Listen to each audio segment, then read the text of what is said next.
Okay, so let's get started.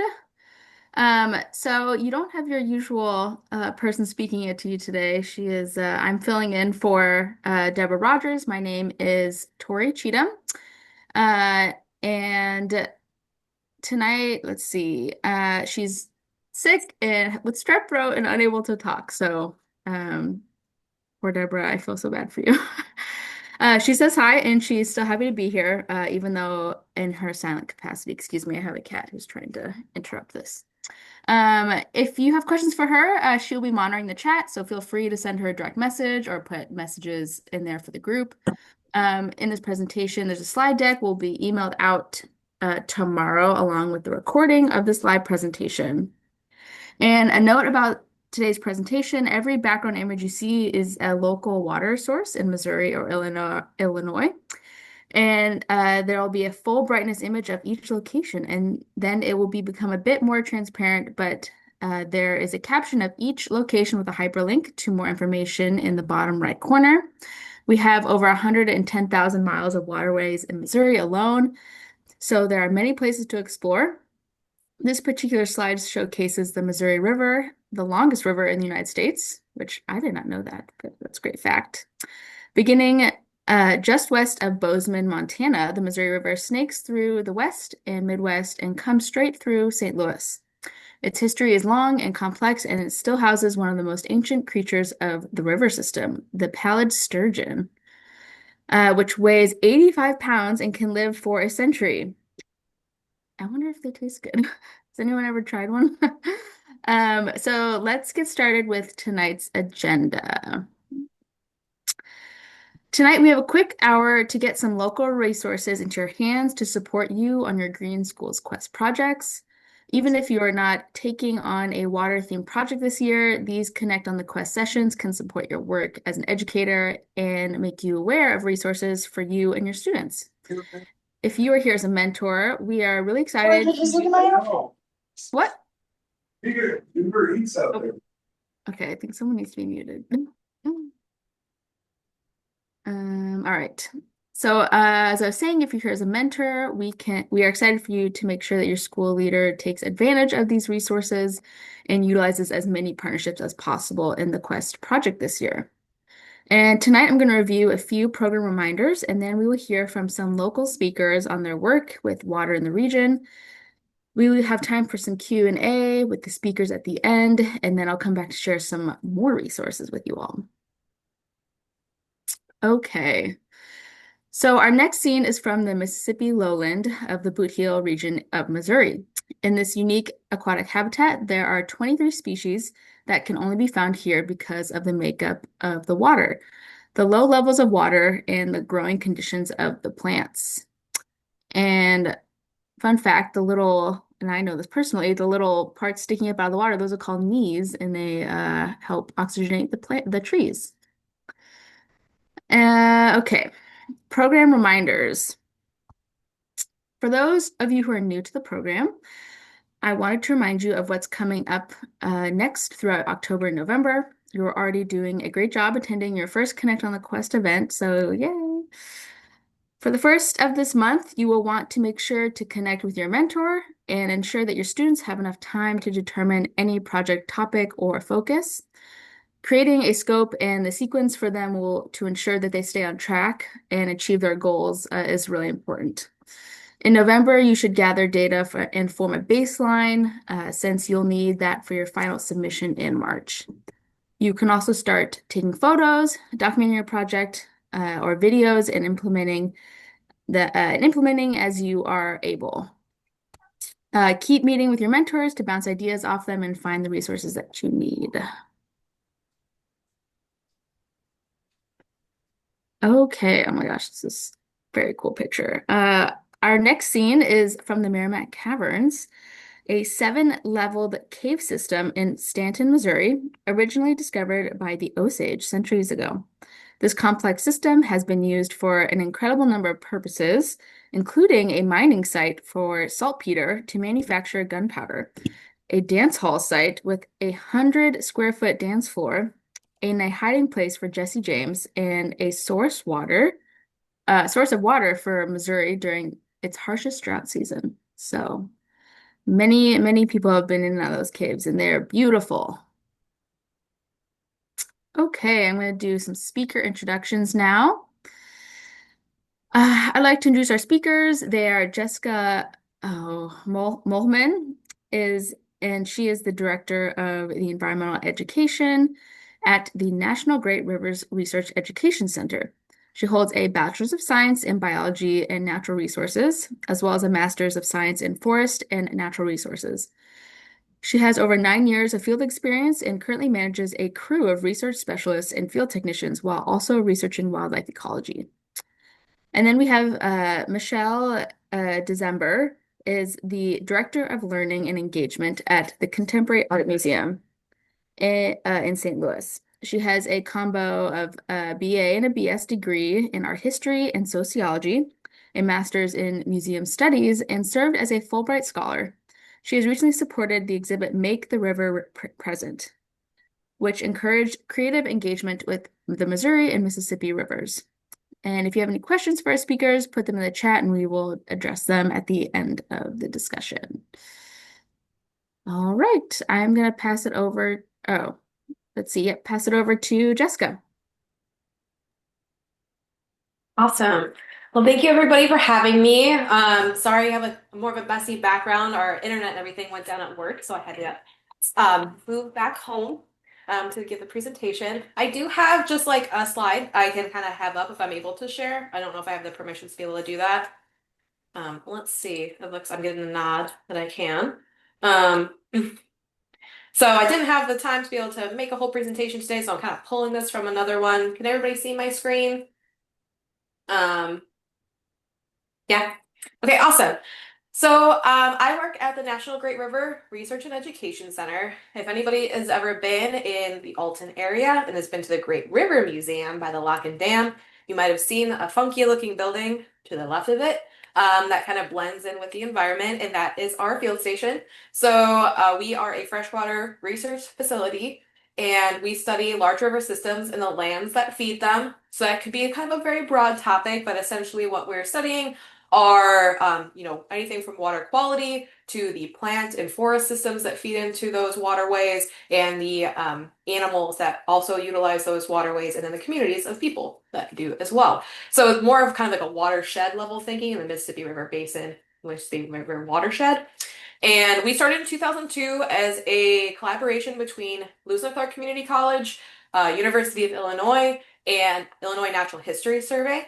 And we are still a component and a department of Lewis and Clark Community College. Lewis and Clark Community College is the only community college in the nation that has a research field station affiliated with it. And we still are very large collaborators with Illinois Natural History Survey and University of Illinois. I'm also a research affiliate with University of Illinois. A lot of the projects and research we do are in collaboration with them. Why our organization started was our executive director was a faculty member at University of Illinois for a very long time.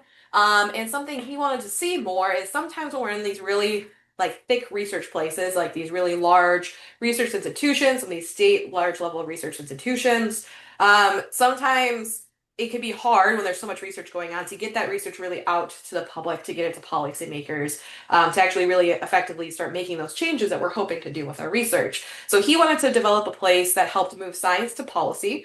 And that was the inspiration for our field station and our research station. And why it is where it is, and how we got involved with Lewis and Clark Community College is what better place to study great river systems than the confluence of some of our three major rivers in the United States. So right in the background of our field station is this Mississippi River, but we are just a couple miles away from both the confluence of the Missouri and the Mississippi and then the Illinois and the Mississippi rivers. We're right at those points there. So it's a fantastic place for us to be able to be situated for the research that we are doing and the work that we are doing. Um, Let me see if there's anything else I want to say kind of related to that. So yes, our big thing that we push is moving science to policy. So being able to, collect the research on these items and answer questions of interest, whether that be from Illinois Department of Natural Resources, U.S. Fish and Wildlife, Army Corps of Engineers, be able to do and conduct that research, but then able to help move that research then into policy or laws that can help change, well, giving the information to those individuals could help enact change. But one of the big places also is communicating science to the public, whether that's through education or outreach programs. So that's who we are kind of as a whole. Our pillars. Oh, further question? It just looks like someone might be need to be muted potentially. So we have three pillars that we work with. We have our research pillar, our education pillar, and our outreach pillar. So our research pillar, we have three major kind of large projects that we work on. And I could talk about all these all day long, but I'll just give you a very high overview. And if you're interested in hearing more, you could reach out to me. But one of our projects is our Wetlands Collaborative. And one of the research projects I worked on when I started in the research department at National Great Rivers was on bird voice tree frogs, which are state threatened in southern Illinois. They live in some of those bald cypress tupelo swamps that are similar to the image that was showed previously, that had the bald cypress with the knees in the photo. But a lot of the aspect of the research that we're doing is a lot of the wetlands that we have throughout the nation, not just Illinois and Missouri, do not fall under having any sort of policy or law protection. And a lot of wetlands are actually what we call ephemeral or seasonal wetlands. They do not have water in them all year round. You might even see these in some farm fields. You might be like, wow, that farm field always seems to flood every single year at this time. What the heck is going on? It's actually not just a puddle, it's probably an ephemeral wetland that's meant to be there. And these wetlands do not have any protections on them currently, but they tend to be some of the most important wetlands because they house a lot of habitat for important amphibians. They serve as important stopover sites when birds have migration season. They also help connect habitats together. So we have these like in the middle of fields, in the middle of forests. It kind of really helps continue to connect different habitats to each other. But there's no protection on them currently. So that's one of the things that we are working on researching to be able to give better informed information to hopefully lead to having some policies and protection on those wetlands. Modern contaminants relates to anything such as microplastics to PFAS, those forever chemicals. Anybody who's in the kind of confluence region, I know I live in Collinsville, is probably very familiar with the PFAS currently because we are noted that we cannot drink our water anymore at this point. So one of our big questions there is kind of like, I always say very bluntly, like microplastics are everywhere, so what? So we know that microplastics are out there. You know, there's been articles and studies showing them found even in human brains, which is crazy. And while we don't study human anatomy, we're looking at how it's affecting things on an ecological level, such as, you know, how is it affecting fish, maybe their behavior, their breeding, how they're reacting to predators, things of that nature. Great Lakes to Gulf is a large supercomputer database that we have that I believe is the largest in the nation for for freshwater river data. It's for the whole Mississippi River Basin. If you were to look up Great Lakes to Gulf, it's a freely available database that's available so that people can use it in their classrooms if they wanted to as part of research projects, or other researchers could utilize that data for maybe bigger questions they have. And then we have our independent researcher labs that go from anywhere from more wildlife ecology based things, such as when I was studying the bird voice tree frog, to floodplain ecology, so focusing on those forests that are along major rivers like the Mississippi River and seeing how things like the major flood events, even back to 1993, are still affecting how some of those forests are regenerating or not regenerating. Um, and then water quality data, but we have all of our researchers kind of have their different focuses. Our education curriculum, our education pillar is formed on curriculum building. So we will take the research that either our researchers are doing or other institutions. We recently are finishing up one with University of Illinois as part of a large National Science Foundation grant. But we're breaking down research that's happening right now into usable curriculum for teachers to bring into their schools at a K through 12 level to make sure that they have, you know, real life, real world, place-based research that's happening that's translated in a fun and relatable and digestible way for their students at a K through 12 level. That what goes along with those curriculum trainings is in the teacher training so that we will train the teachers how to implement that into their classrooms and also provide them with all the materials or anything that they need to be able to do those curriculums and those lessons. We also host special events. We recently had, I believe some of you probably were at our water festival or have either heard of our water festival. On the 26th, we had 975 fifth graders. Lewis and Clark Community College was our biggest one yet. But it is a festival that is related to teaching water literacy and the importance of water to fifth graders. So back at the time that this event occurred, it started back in 2000. It was the 23rd year that we had it. Oh no, it's not right. Oh, it was 20, so 2002. I think there was a couple years that it didn't occur. Um, but, there was a lot of evidence in the study of Illinois that showed that there was a lot of opportunities for individuals at the middle school and high school level to have kind of these hands-on fun experiences with science and ecology. But there wasn't really at the elementary level. And in fifth grade, there's a lot of water education there. So that's kind of what led to this water festival. We organized that with a bunch of different institutions around the area that will exhibit anywhere from government agencies, from federal to state, universities, nonprofit agencies, or even local businesses. This year we did have a solar power company that even demonstrated how much water is saved using solar power versus traditional heating and cooling methods. And students will rotate that and kind of just learn about the importance of water in all these different avenues throughout the day. And then science communication, that's kind of built into everything that we're doing, right? Just being able to break down these complex topics to the public, to K to 12 levels. We always say we work with K to grade as well. We're not just primarily working with students, we work with the general public as well, but also being able to kind of communicate things when we are working with those legislators or government entities to make sure they understand what we're doing, why we're doing it, why it's important, how and why it may affect them. And then our outreach department kind of has a two-pronged approach where we have land management with private landowners. So we have something called land conservation specialists that are throughout the state of Illinois, and they work with private landowners, a lot of times people who might own farms or just really large parcels of land that are looking to transfer their land maybe to something that's called a conservation reserve program or CRP, where they take some of their farm fields, they make them into more native habitat, give them more wildlife, um, habitat for more native wildlife. So they work with being able to help them with that and help them understand how they can better manage their land for native species and plants.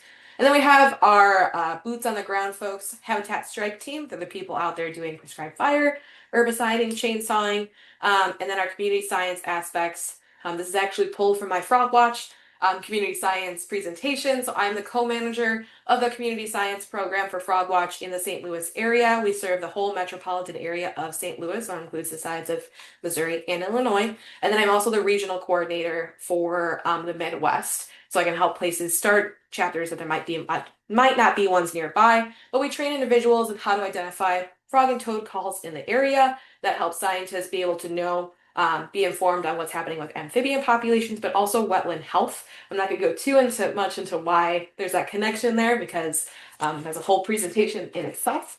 But then we also have other community science projects. Some of you might have heard of the Illinois River Watch program. We house that within our organization as well, where we train individuals to go out and collect aquatic macroinvertebrates or aquatic insects, essentially. And that helps inform us on water health. We have our chloride watch program where we're able to go out and collect and measure the chloride or the salt in the water when people do salting during the winter time, because that can also have a large effect on our aquatic communities. And we have a mussel monitoring program in the Sangamon River area and a crayfish monitoring program. So everything that we do at our organization is in some way or another related to Great River Systems, the watershed, or anything at that level. So there's a lot of opportunities we have for schools to work with us in one way or another. One of the other very large things that if people were interested here that we're looking to do, I actually don't have our Camp Water School on our education pillar, and that is my fault. But one of the big things we have is Camp Water School, which is a water literacy camp that we have during the summer times for elementary and middle school, but then we also serve the TRIO programs in the area and our youth build programs. And we're looking to have more community action projects related to that, such as rain garden installation or storm management installation. So if any of you do have, water sites maybe on your grounds, in your school, in your community, and you're interested in the idea of being able to do some sort of stormwater management through rainscaping, rain garden design, something like that, that we have done a few already, and we're looking to expand that, and we do have some funding available for that. But then we also have, our community science programs that are directly linked to the water, and we're also the Project Wet facilitators for the state of Illinois, which is a nationally recognized curriculum for water science as well. And then we have all of our research that we're doing.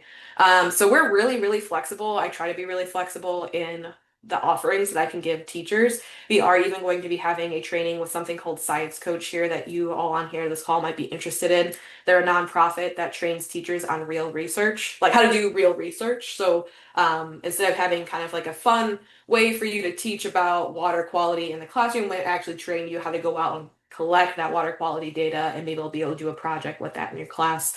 Um, so there's a lot of things that we can do. And if there's anything of interest that I've talked to you about today, but maybe I didn't say a direct avenue that might be an interest of a project for you, just reach out to me because I try to be as flexible as I can. We really love engaging with teachers and being able to get what we do out to the public, whether that's through, schools and classrooms or to the general public or anything. So I'd love to be able to see how we can help people. And I think I have no idea how long I just talked. I meant to time myself because I can time to talk a lot. But um, that's that. So if there's any questions, I didn't check the chat right now, but I can get out of sharing if there's anybody that has any questions for me, or if there's anything I didn't mention, Debbie or Tori, that you wanted me to. I think we're gonna do questions at the end after Michelle goes. So, and then because we also have some written questions for you that for people who couldn't join. But yeah, super interesting work. Wow, you guys are just doing some God's work over there. So that's amazing. So It's always an interesting day, I'll say yeah, that. I bet. Okay, Michelle, I'm gonna pass it off to you. I will just stop talking and let you let you do your thing. Thank you, Tori. And thank you, Jessica, for sharing. I'm kind of putting together, it's funny, I actually have a call out to your work in my slides. It's Kismet. I also have a couple of slides that I'd like to share with you all today. So I'm going to pull those up now. And I'm approaching my time with you all very expressly from an art angle. And I will tell you that one of the great privileges of my job, which is the Director of Learning and Engagement at the Contemporary Art Museum, St. Louis, is that I am constantly in a learner's space, which all educators truly are. And I think I would say that's probably what draws us to this work. But I'm often outside my comfort zone, and honestly, working within modern ecology has been a totally new growth zone for me. And the exhibition I'm going to talk to you about today, although it's not on view right now at the museum, I want to share the work with you in the hopes that it's still inspirational and might inspire your own work in creating and working with your students. This is an exhibition that I organized with my colleague, Alina Brazier, who's an artist who's actually featured in the exhibition, a poet, and a curator. If you're not familiar with the Contemporary Art Museum, we are a non-collecting contemporary art museum space in the Grand Center Arts District. We're right around the corner from the Fox, and we are free and open to the public. We do tours outside of our open hours and can do them whenever it really works for teachers, but we also are open to the general public on Wednesday through Sunday, and no admission, like all great St. Louis arts organizations. We really were thinking about, when we made this exhibition, we were thinking about what I put was my favorite water point, this meeting point of the Mississippi and the Missouri rivers. When I was going to move here to St. Louis, I was so sure, just looking at the map, because I moved from California. Well, technically I moved from Colorado, but I'm from California, and I was so sure that I grew up really always, even though I grew up 3 hours east of the ocean, I always kind of had a spidey sense of where the ocean was. So I kind of thought that must be how you orient yourself when you live in St. Louis, is you kind of always know where the Mississippi and or Missouri River is. I'll see it all the time. And I was really surprised when I moved here and realized how actually kind of difficult it was for me on a day-to-day basis to connect with the river. And so we had an opportunity when we had an exhibition that was on view that was more about the poetic aspects of water, very abstract and poetic, to actually invite people to have a very real mending of that relation, that distance that's been created between us and the rivers through the lens of art and cultural stewards. We wanted to also really acknowledge that the place that we're in has been stewarded by many Indigenous people over periods of time. Hopefully, you're familiar with them. Here is a list that really names the Osage Nation, Otoe, Missouri, Illini Confederacy, the Quapaw, the Ho-Chunk, the Miamia, and there's many others as well. So we wanted to really center Indigenous stories, and we wanted to also center African American stories because we recognize that these two groups were some of the original stewards of relationships with water that could help us reclaim some of that right relationship. Because the rivers here, although they were part of the slave trade, they were also paths of liberation. So we were really interested in that. So Alina and I put together an exhibition where we wanted to ask ourselves, even though these rivers are, as was stated at the beginning of our call, they're the longest rivers in the United States, what has obscured their visibility and our connection to them? How can artists and cultural stewards strengthen our relationship and help us respond with these rivers? How, in particular, can Indigenous and African American perspectives reorient our positioning? Oops, sorry, hello notification. Reorient our positioning um, as part of a longer arc that's been shaped by the river. And then most importantly, I think, what are my personal experiences with the river? How can I creatively engage with the river in a responsible way? So we worked with a really wonderful group of artists and cultural stewards, most of whom live here. One artist does not. So this is Alina, my co-curator on the far left. Dale Chambers and Galen are artists that live here. Monique Verdun is actually an artist that lives in New Orleans, but often comes to St. Louis. There is a really wonderful resource, actually, that I forgot to link in my resources portion, but the Black Heritage Water Trail, which is a collective resource, and the Native Women's Care Circle. This is Sandy on the far right, who is a kind of collective group that does a lot of river, kind of creative river engagement. So I'm going to walk you through just a handful of the artworks that were there with the hopes that they might provide some inspiration. The first artwork that you would have experienced in this exhibition is by Monique. She made an artwork called the Re-Indigenized 1861 Mississippi Watershed Map. And to look at this artwork together, I just invite you to kind of first, I know we don't have scale here, but this is 86 by 46 inches. So actually, I think that I don't know if those dimensions are quite right, but this is long. This is actually like about a maybe like 8 foot long artwork. It's a map of the Mississippi River, but instead of looking at it kind of up and down, north to south, we're kind of looking at it east to west, like reading a book left to right. And she's done something special on this map other than just color in the river blue. And I want to tell you a story that will help us appreciate it. Monique made this work when she was at a residency up in Minnesota at the headwaters of the Mississippi River. Monique lives on the green dot here at the mouth of the Mississippi. And so she wanted to spend time up north where the river begins. And so she and an artist who's Ojibwe, Karen Goulet, got together. Monique is an Indigenous artist from the Huma Nation, which is in Louisiana, in rural Louisiana. And they wanted to understand like what this notion of the headwaters of the Mississippi are. And so they traveled to where is Lake Itasca. That's the, kind of believed headwaters of the Mississippi River. And they wanted to interrogate where did this name come from? Because it's not the native word for the lake. The name was actually given by Henry Schoolcraft, who was an Indian agent, meaning he was appointed by the US government to be someone that would negotiate because of his skills. He could negotiate with Native Americans. And so he was tasked by the US government to try to find where the headwaters of the lake were. And so he engaged a relationship with Oza Windib, who was an Ojibwe person that was a negotiator, a guide, and a chief. And they went along to find the headwaters. And that was how we came to Lake Itasca. The original Ojibwe name, the Ojibwe people are the people who are one of the people who are indigenous to the area where the headwaters of the Mississippi are. The Ojibwe name for the lake that is still used today is Omakashkazu Zagaigan, which translates into English as Elk Lake. Now, as a side note, I don't know why we couldn't just name it Elk Lake. That seems like a perfectly fine translation. But Henry Schoolcraft decided to rename the lake Lake Itasca because it's a Latin word that combines the word veritas caput. Veritas means true, caput means head. So Itasca is veritas caput, Itasca. It's a little complicated. I really still advocate for Elk Lake. I think that would have been a really easy way to keep that name. So as they're kind of unfolding this history, they learned that Henry Schoolcraft's wife, Jane Johnson Schoolcraft, they discovered that it's well known, but they came upon the realization that Jane was an Ojibwe woman. She was Scots-Irish and Ojibwe. And so they really thought about, wow, so she would have been coming upon this lake. She would have maybe known the lake to have a different name. And they thought about the way that we give names to places and how that links us as humans to a place by how we refer to it, how we name it.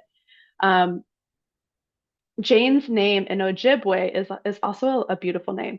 Bame Wawa Gezikakwe was Jane Johnson's original Ojibwe name. And that name translates to woman of the sound that the stars make rushing through the sky. And so Monique was holding the story and imagining the journey that Jane would have gone through and thought about what it means to reclaim a name for a space. So she wondered, what do the stars see when they look down at the Mississippi River? They probably don't see state lines. Actually, I'm not a star, but I know that a star does not see state lines. It does not see city outlines. It doesn't see who owns what property. It doesn't see political differences. What it sees is nature and it sees its creations. And so she went back into the map that this is a detail of, oh, sorry, I just realized that's a little bit low res. But she went back into the map and she put, using the same font, meticulous font as this US Geological Survey map, she put the name of the native places of the river and bodies of water in their native language. And then she included images made by Native Americans of material culture. So that's one example. The other example we have, which has another kind of very personal way that artists relate to the Mississippi River, is from an artist in our community named Dale Chambers. She's a really wonderful artist who's also really involved in ecological justice. She has a garden named Coahoma Gardens in North St. Louis. She is really involved in mothering aspects. And I invited her to participate in this exhibition, and she decided to create an installation called My River Journey. And this is an overview, and you might notice that the shape of the installation takes the same shape as the Mississippi River. And that's because she traced the shape from Monique's artwork to create this installation. And she uses found objects from her personal journeys in life that relate to her ancestral journeys as someone who she was born in Alabama. Her ancestors are from St. Louis, and she has a lot of stories in her ancestry of people coming during the Great Migration to St. Louis, the African American journey north on the river, which she was motivated to do as a result. So she's bringing materials that remind her of that, as well as some of her Native American heritage as well. So, like, what materials might you use to describe how you relate to the river? We also included poetry. So these are two poems. There's a haiku on the left by the artist Galen Gritz. He doesn't refer to himself as an artist, but I like to generously use that term. And Galen's haiku says, river is a verb. Surprise, it is both action and a state of being. And then there's a beautiful poem by Alina Brazier, which I won't read because she actually has a beautiful reading of the poem on the exhibition page for Make the River Present, which is about her experience as an East St. Louis resident. Her ancestors escaped the East St. Louis riots that happened in 1917, and she often thinks about river crossings as both a path for journey, freedom, and community building. We also gave space for people to read about different creative writing, poetry, etc., of the river and to write their own poem. This is where we also showed the Black Heritage Water Trail, which I forgot to link here, but I can put that in before I send you the PowerPoint. And it's a really great map that's been made by Wash U faculty and students about Black histories along the Mississippi River.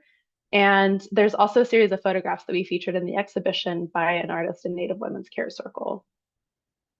We hosted a bunch of events that I won't even go into here because the real thing that I want to invite you to do as I come to a close is to think about the ways that you might translate some of this work.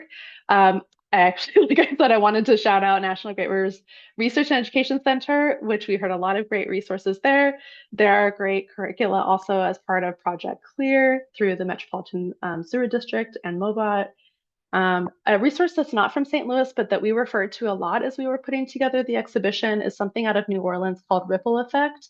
They have really wonderful online resources, even though they do a lot of work in New Orleans. They have a lot of creative. So these are two kind of art-based or creative resources, and they do a lot of work around water.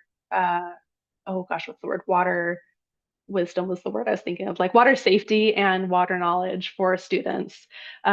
Also using kind of arts and crafts sometimes. And then there was a really great exhibition called Art Along the Rivers, I think 4 years ago at the St. Louis Art Museum. And they have a beautiful educator resource that they created that's on their website that I have a link to here.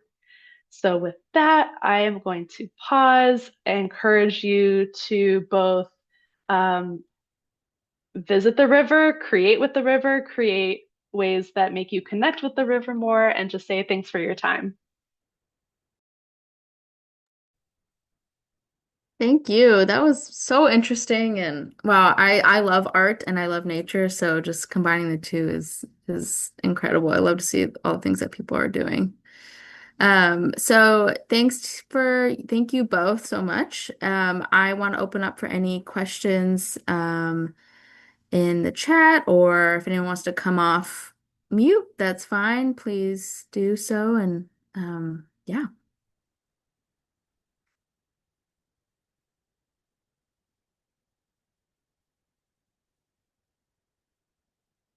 I had a question for Jessica.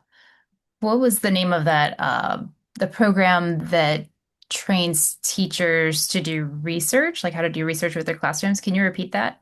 Yeah, it's called Science Coach, and they're I think pretty new to the area.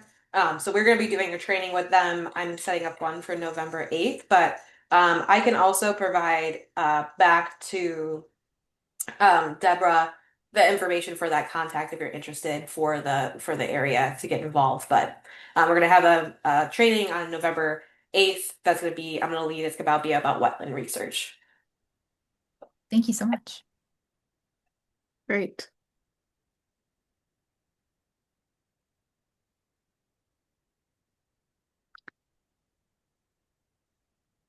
Well, I have some questions here in my list, and I will go through some of these, and then if anyone else, I'll return back to you all if you have any questions at the end. So this question is for Jessica. What is the youngest age you would recommend for students to come to the education center for a field trip? This person works with preschools through second graders and wasn't sure if a field trip would be appropriate for the youngest students. I would say whatever age, we can engage at all sorts of different levels. We just kind of change what we're doing. So if they had a certain theme of what they were looking for, like if they're like, oh, we want you to talk about just like the green aspects of your building. We want you to talk about wetlands. We can tailor that to any level that we need to. So I would say like, I don't know how often, if ever, we've had preschoolers, but I would be open to the challenge of having preschoolers around. I would say traditionally the youngest that we have is probably around fourth grade. But I would say I would be open to having preschoolers as well. It would just be like we would just change what we were doing with our programming. And you would be the correct person to reach out to for that. Yeah. Okay, thank you. And this next question is for Michelle. This person says, my students are obsessed with art, and we always try to add in creative element to our Green Schools Quest projects. This year, we are taking on a water-based project, and I'm wondering if you have specific recommendation for kids who are trying to represent water through art. Is there a best medium to use, or is it better to let them have some autonomy in materials they are most excited by or drawn to?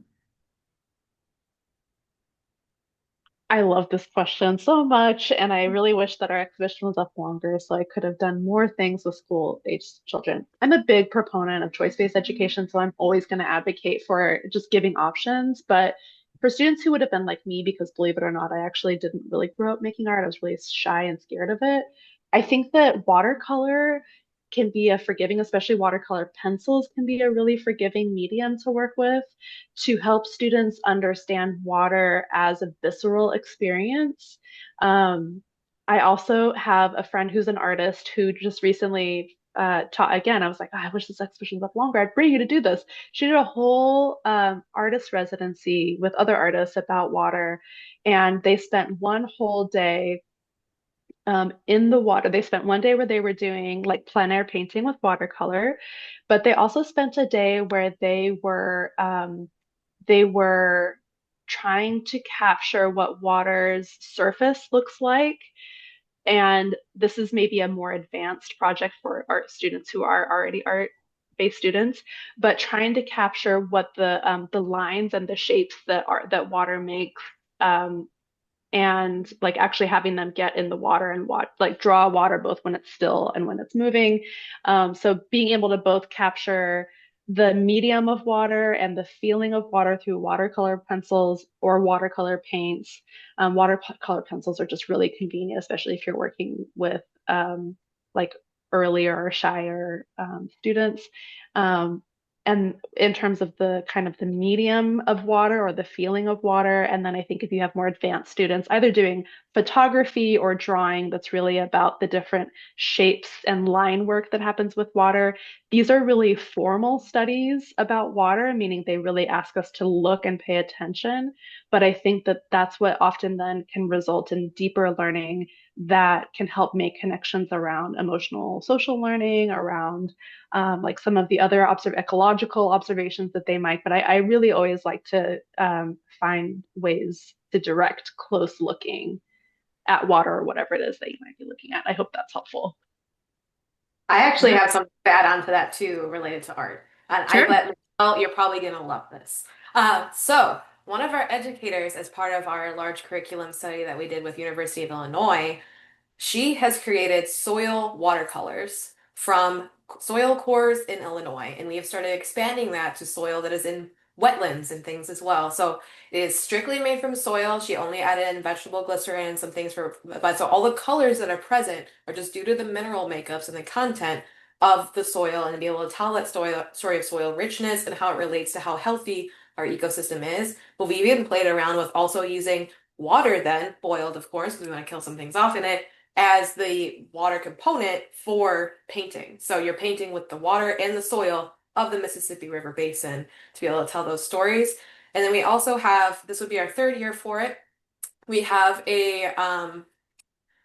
what is the actual purpose, the name for it now? I'm forgetting. We have a water photography contest though for the Mississippi River area. I'm forgetting like our formal name for it. Forgive me, but that's in the winter time. We do have children age entries and younger age entries as well, but it's all related to the theme of water. Whether that's we have like more landscape photos, more like people-based photos, but that's actually an exhibit that we have then on show. So we have kind of those two art ways. We're trying to investigate more ways to incorporate art aesthetic and aspects to some of the science that we're talking about, because it makes it more engaging and interesting for people. I mean, personally, as a wildlife ecologist, I never took a soils class when I was in college because I thought it sounded boring. I hate to tell that to some of our researchers at the station. I learned more about soil and the importance of soil in our ecosystems and in our environment through doing this soil painting activity with her that she developed than I ever learned in college.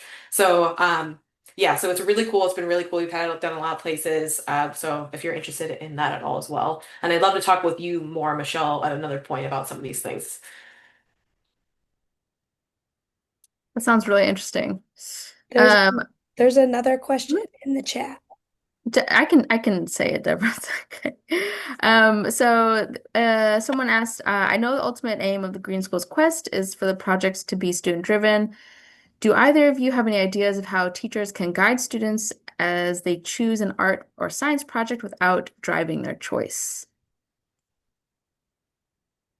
I mean, I would think just gauging like some of their interests, right? I mean, I feel like even at a higher level, like when we have some of our college students, as much as we want them to come up with their own research project, it's kind of hard for them to come up on his own. But if you know something that they're interested in, if they're like a student that like, I like frogs, I would say that that's kind of like, okay, we know that they're going in that direction. How is a way that we can help them kind of expand upon that, but still give them avenues, like Michelle was saying, to have it be like their choice, but being able to kind of guide them from that. Because I would say, depending on like the levels that we're working with here, we have some very young students to older students.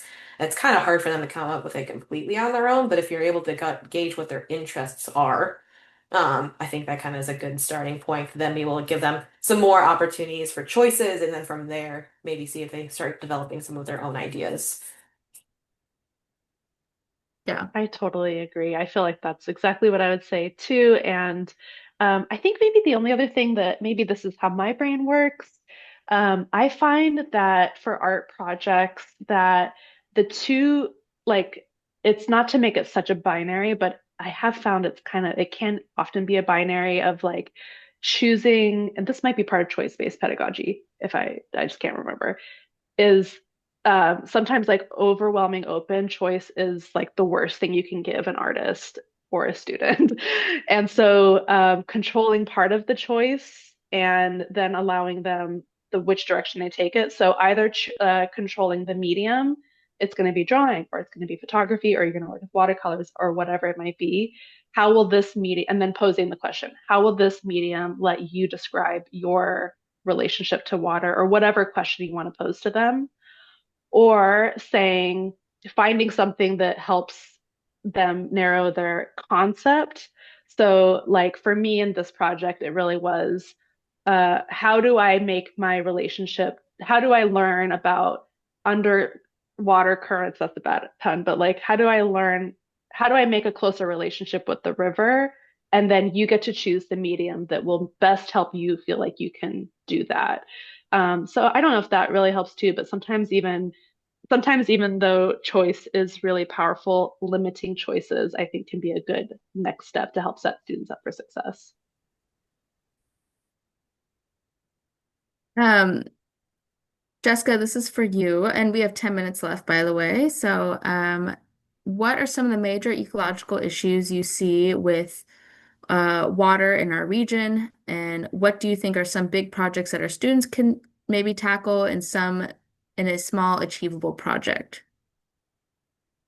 That's a big question. So Yeah. yeah, some of like the things that like we're really hoping to tackle kind of moving forward with some different kind of project avenues would be kind of having more of these community action projects for students to tackle. And one we're thinking about it also at older age range, if we have like high schoolers or young adults, like we have in our um, trio and youth build programs. It's kind of like this workforce training to an introduction to these E-STEM careers. So, but it doesn't mean that this can't happen at a younger level, but these helping with stormwater management in these areas, especially with the excessive flooding and things, is something that is doable for schools in a smaller level, especially when it comes to if there was possibility of doing some sort of like rainscaping, whether that be rain barrels, rain gardens, swalls, anything like that. And I can go more into that if that's unfamiliar terminology. It can be a lot easier for us actually to implement those on something like a school or a private business than if we were trying to do it at a park or something, because there's a lot more permitting and things that get involved, and we've kind of found some bureaucracy that kind of gets in our way for when we've been trying to look at doing that. And that's something that could be done, and we've done before, and we have the context to be able to do that, and it gives students, it also would like create this space for them, right? Like you create this rain garden, it helps create habitat that might you be able to tap into for other avenues later in the future by creating this habitat space. Um, and then I would say another avenue that's very doable for places are getting more involved, like, with these community science programs, they're already set up for people, and every single data point we get goes into a larger repository of data, but you're still able to learn, like, students are able to get out into the field, like for Frog Watch. I'm just going to always pin that because that's like what I'm in charge of, and I like frogs. But like you're able to learn about wetlands, you're able to get out and see those. These are things that they can do with their families, with their communities, with their schools. We also can get out ways that like we can teach them how to use some different scientific collection thing. Like I have like audio recorders that I can give schools to use so they can record them at nighttime.